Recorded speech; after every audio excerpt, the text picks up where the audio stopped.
Bersama saya Azlin Arif dalam rentasan berita edisi 993. Antara paparan utama. Di manakah keramat UMNO bila bekerjasama dengan Bersatu? Melihat timah dari sudut dasar siasat syariah. Perubahan di Melaka penting buat negara kita. Adakah Malaysia akan iktiraf Israel?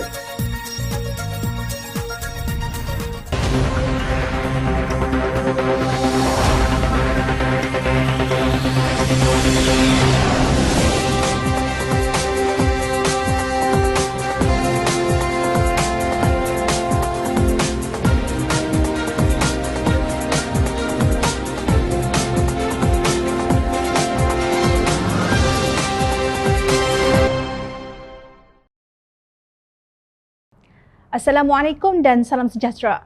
Menjelang pilihan raya negeri Melaka pada 20 November ini, pemimpin UMNO yang memegang jawatan menteri semakin kuat memberi tekanan agar UMNO bekerjasama dengan Perikatan Nasional. Antaranya termasuk Menteri Wilayah Persekutuan Datuk Seri Syahidan Kassim yang berpendapat kemenangan akan lebih terjamin dengan kerjasama Bersatu dan PAS dan tidak memberi ruang kepada Pakatan Harapan untuk mentadbir negeri itu. Kemenangan akan dicapai dengan cemerlang melalui kerjasama. Perpaduan adalah wajib bagi UMNO Melaka. Pendekatan secara solo adalah tidak wajar. Itu saja, tegasnya dalam satu hantaran di Facebook. Kenyataan Syahidan ini senada dengan pendirian Menteri Pertahanan Datuk Seri Hishamuddin Hussein yang berkata persefahaman dan kerjasama politik di peringkat persekutuan wajar selari dengan negeri. Kita semua berada di dalam barisan kabinet yang sama. Kerjasama politik yang kukuh antara parti yang mempunyai aspirasi dan matlamat yang sama wajar menjadi pertimbangan utama Barisan Nasional, khususnya dalam persiapan ke arah pilihan raya negeri Melaka, katanya pada 20 Oktober di Facebook miliknya. Walaupun tidak menyebut nama parti yang Barisan Nasional patut bekerjasama, maksud Hishamuddin amat jelas, iaitu Bersatu dan PAS. Keputusan dan strategi politik Barisan Nasional untuk bekerjasama dengan parti yang mempunyai aliran pemikiran yang selari semasa pilihan raya negeri nanti harus dirunding dan dipertimbangkan secara serius demi menjamin kestabilan politik, ujarnya di Facebook beliau. Sebelum itu, Menteri Komunikasi dan Multimedia Tan Sri Anwar Musa berkata apa jua pendirian yang disuarakan UMNO tidak boleh melihat kepada kepentingan parti sahaja tetapi harus melihat kepada kedudukan parti sebagai pihak yang memimpin kerajaan dan memerlukan kerjasama banyak pihak. Menurut beliau, sekiranya kerjasama itu ditolak, ia akan merugikan parti. Politik muafakat, perbincangan dan inklusiviti ini perlu diberi perhatian serius oleh UMNO, katanya seperti dipetik bernama. Namun, Presiden UMNO Datuk Seri Ahmad Zahid Hamidi nampaknya bertegas dengan keputusan Perhimpunan Agung UMNO. Untuk Bersatu, kita telah buat keputusan. Kita tidak akan pernah bekerjasama dengan mereka. Noktah. Tak lambat dah, dulu dah. Masa Perhimpunan Agung UMNO, kita dah buat keputusan kita. Itulah keputusan kita dan kita muktamadkan tidak akan bekerjasama dengan Bersatu, katanya lapor bernama. Sementara itu, Pengerusi Perikatan Nasional yang juga Presiden Bersatu Tan Sri Mahyidin Mat Yassin dilaporkan berkata pihaknya tidak boleh menunggu terlalu lama rakan di sebelah sana untuk membuat keputusan sama ada sedia bekerjasama atau tidak. Perikatan Nasional kata Mahyidin sedia berdepan pertembungan tiga penjuru pada pilihan raya negeri Melaka iaitu bertembung dengan Barisan Nasional dan Pakatan Harapan. Bagaimanapun, kata ahli Parlimen Paguh itu, pihaknya sentiasa membuka pintu kerjasama dengan mana-mana parti bagi memastikan pertandingan satu lawan satu dengan Pakatan Harapan pada pilihan raya negeri Melaka yang akan datang. Katanya jika UMNO tidak berminat atau lambat membuat keputusan untuk bekerjasama, ia akan menjejaskan hasrat Perikatan Nasional untuk mengatur langkah awal bagi menghadapi pilihan raya negeri tersebut. Bersatu, satu dunia sudah tahu ia memang parti yang tiada integriti mahupun maruah. Setelah mengecam UMNO sebagai parti cash is king dan kleptokrasi semasa kempen untuk pilihan raya umum ke-14, ia memberi UMNO dengan ghanimah menerusi scheme of things. UMNO pula jika bekerjasama dengan Bersatu pada pilihan raya negeri Melaka nanti, ia umpama memeluk gerombolan yang digelarnya sebagai pengkhianat. Tindakan itu mengiyakan saranan Hishamuddin bahawa Barisan Nasional harus bekerjasama dengan parti yang mempunyai aliran pemikiran yang selari, iaitu pemikiran di mana kuasa adalah wang dan kesempatan berebut kuasa adalah budaya yang kekal dan sebati dalam diri para pemimpin parti berkenaan. Justru apa yang mereka sebut keramat itu sudah boleh dibuang di Lautan Hindi Selatan kerana ia tidak punya maruah lagi. Kita tunggu sejauh mana UMNO akan mempertahankan keramatnya. Menarik untuk kita rentas pandangan Naib Presiden Amanah Datuk Seri Dr. Mujahid Yusof berhubung isu timah dalam konteks hukum dan dasar Islam. Siasah syariah adalah dasar pemerintahan yang digerakkan mengikut keadaan semasa dan peruntukan perundangan terkini dengan merujuk kepada prinsip asal sesuatu permasalahan. Dalam hubungan ini, Mujahid berkata persoalan arak dalam kerangka sebuah pemerintahan perlu dilihat dari sudut hukum syarak dan panduan siasah syariah. Secara hukum fiqah, Islam mengharamkan konsumsi arak secara nas ke atas umat Islam.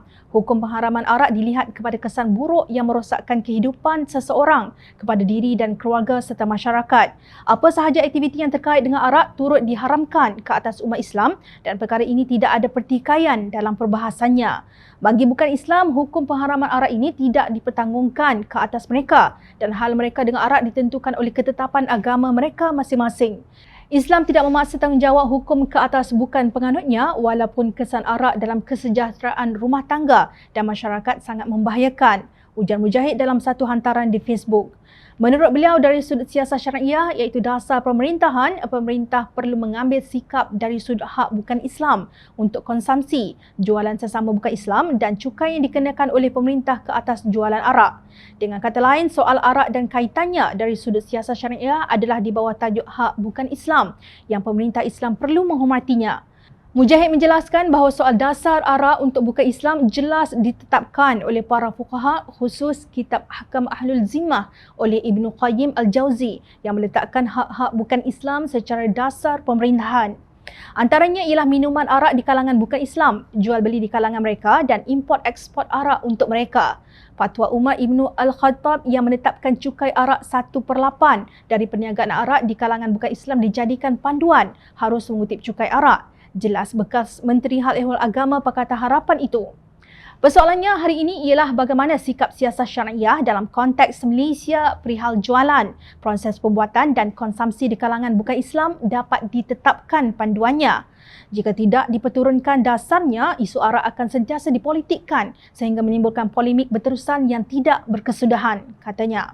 Beliau menegaskan dasar arak perlu bermula dengan pertama, melarang umat Islam daripada terlibat dalam semua aktiviti pemprosesan, jual beli, pengangkutan, hidangan dan yang berkaitan. Kedua, sebarang promosi arak dan kaitannya dilarang sama sekali bagi menghormati Islam sebagai agama persekutuan. Ketiga, sensitiviti umat Islam perlu dipelihara dalam semua aktiviti arak di kalangan bukan Islam termasuk penganjuran majlis, pemilihan jenama dan simbol yang boleh menimbulkan kemarahan kepada umat Islam. Keempat, isu hak bukan Islam dan soal arak dan kaitannya perlu dijauhi daripada eksploitasi politik bagi meraih sokongan dan menimbulkan kebencian. Dan kelima, penguatkuasaan undang-undang sama ada peringkat kerajaan tempatan maupun di peringkat federal perlu diperketatkan dan dibaiki supaya gejala kesan arak dapat dikawal dan ditangani dengan berkesan. Beliau mencadangkan supaya peruntukan besar perlu dibuat di bawah program berhenti minum arak bagi menimbulkan kesedaran kepada orang ramai tentang bahaya arak dan ancamannya kepada kesejahteraan dan keselamatan masyarakat. Kata Mujahid, program ini adalah rentas kaum dan agama bagi menunjukkan solidariti rakyat Malaysia menentang bahaya arak dalam masyarakat bagi memelihara kesihatan dan kesejahteraan rumah tangga dan keselamatan masyarakat. Dari sudut industri yang mempromosikan jenama arak timah sebagai produk Malaysia, ia adalah sesuatu yang memburukkan imej Islam sebagai agama persekutuan dan telah menimbulkan kemarahan di kalangan umat Islam.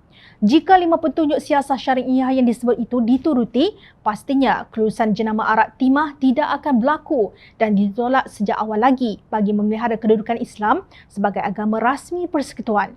Beliau melihat pengajaran daripada isu arak berjenama timah, ia perlu ada ketegasan pemerintah memelihara nama baik Islam dan kedudukannya dalam negara. Perdana Menteri dan khususnya kabinetnya perlu menjelaskan sikap supaya nama baik Islam di Malaysia tidak dicemari tanpa menidakkan hak bukan Islam dalam keperluan mereka. Lebih penting ialah pihak yang memainkan isu arak untuk sentimen politik perlu sedar bahawa arak bukan soal politik murahan, tetapi memerlukan ketekunan kepada menurunkan dasar pemerintahan berkesan demi memelihara kedudukan Islam sebagai agama rasmi persekutuan dan sekaligus memelihara kesejahteraan masyarakat berbilang kaum dalam negara ini, tegasnya. Kenapa kerajaan Pakatan Harapan tidak melaksanakannya semasa ia berkuasa? Difahamkan ia sedang dalam perancangan yang tidak sempat dilaksanakan seiring dengan undang-undang mengenai pemandu mabuk yang dimulakan oleh kerajaan Pakatan Harapan, tetapi entah di mana duduknya sekarang. Tetapi kalau dirasakan menyalahkan orang lain itu lebih mudah, maka teruskan sahaja. Budaya menuding jari kepada orang lain itu yang menjauhkan lagi keberkatan daripada Allah Subhanahu Wa Taala terhadap negara kita. Adakah pilihan raya negeri Melaka mampu menjadi ujian terhadap ketahanan sistem demokrasi di Malaysia? Adakah semua parti politik yang bertanding dalam pilihan raya negeri itu nanti akan lulus ujian terhadap integriti masing-masing?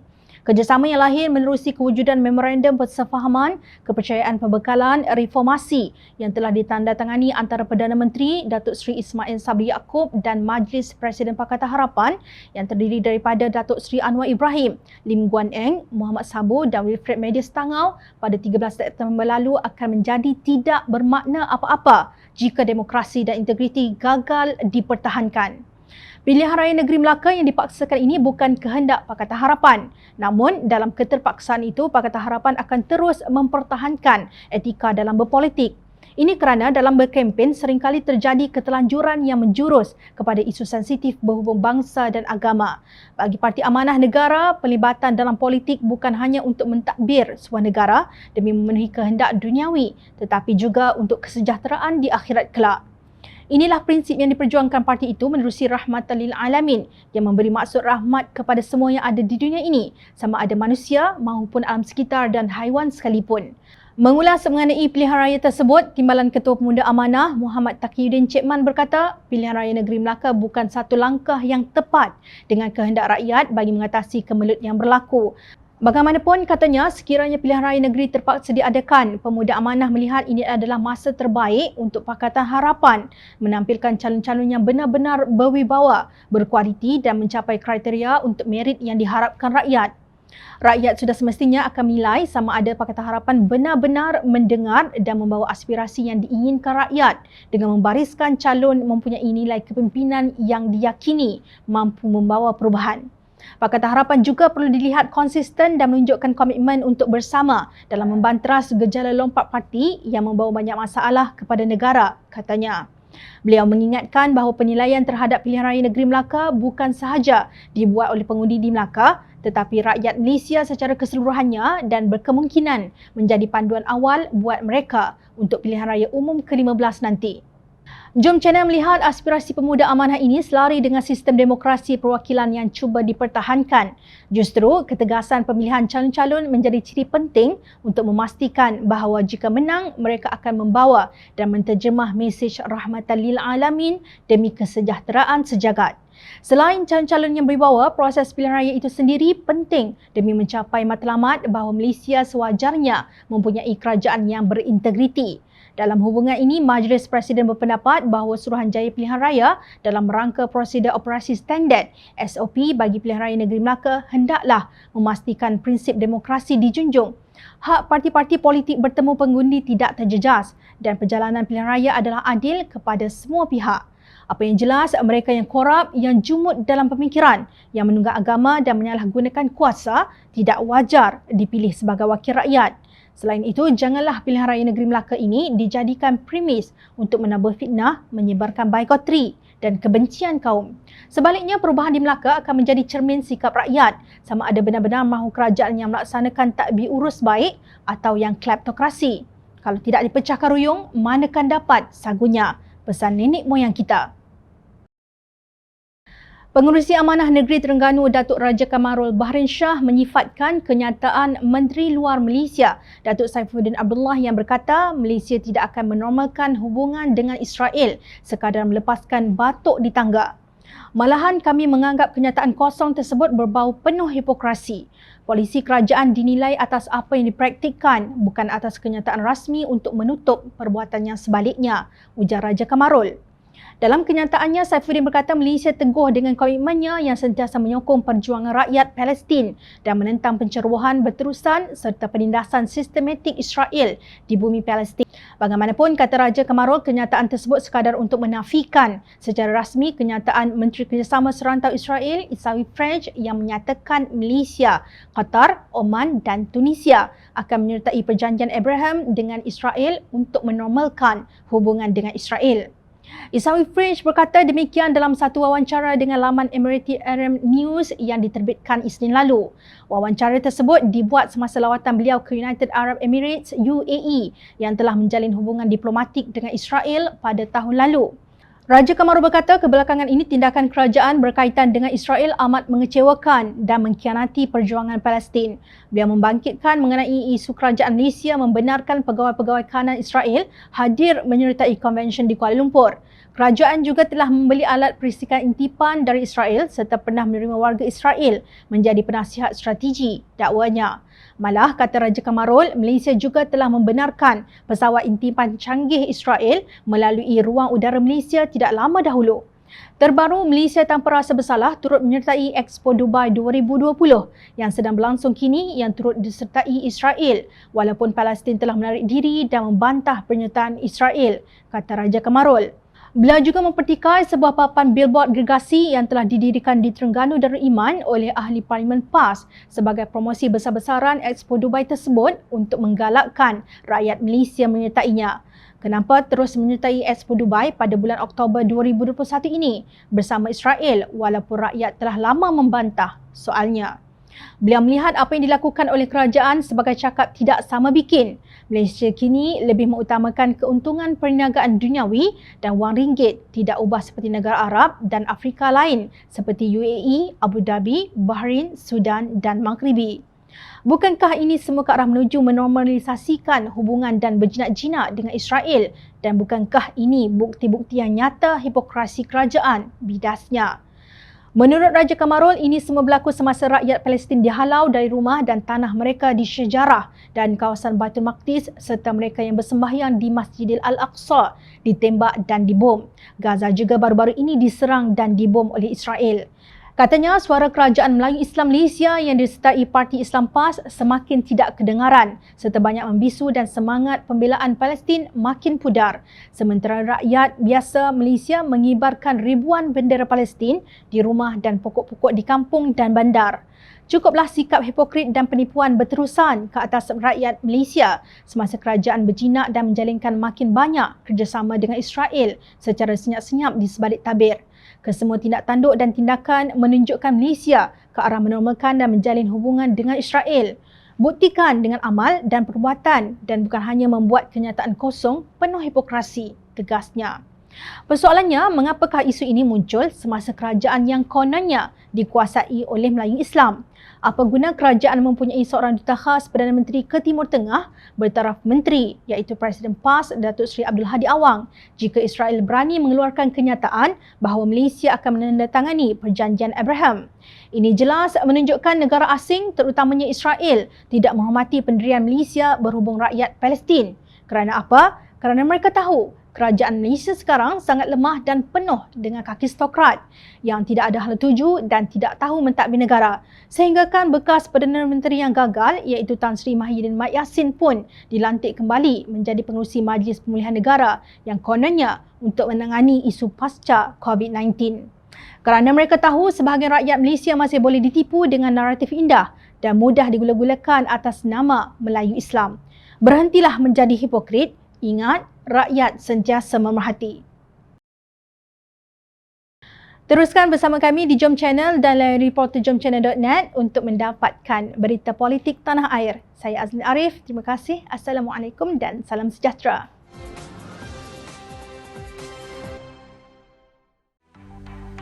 Mencari maklumat dan berita politik yang bebas, kupasan yang tepat, panas. Dapatkannya secara eksklusif hanya di Jom Channel. Komitmen kami, rentasan berita Isnin hingga Jumaat. Berbicara dan isu semasa, kami garapkan secara langsung. Panel-panel berkaliber dan profesional. Interaktif, pandangan anda kami raikan. Jangan lupa bersama kami di setiap hujung minggu dalam edisi khas mingguan. Jom Channel, moving forward, sharing a new experience.